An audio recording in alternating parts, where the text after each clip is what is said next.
É alguém da escola? Não. O que tá acontecendo? Fala.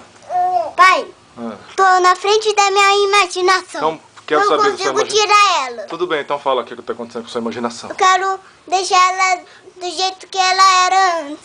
E o que aconteceu? Explica pro pai. O que você falou ali agora há pouco? Ah, que eu tava apaixonado nas minhas imaginações. E por quem você tá apaixonado? Por ninguém. Mas o que aconteceu na sua imaginação? O que é isso? Ah, que eu já era grande. Ah.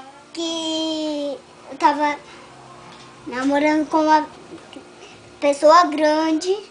Entendi. Que era uma menina. Só que eu não tô apaixonada de verdade.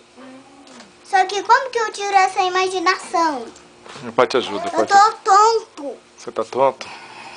Fico tonto e a minha imaginação já vai Nossa, cara. pelo caminho.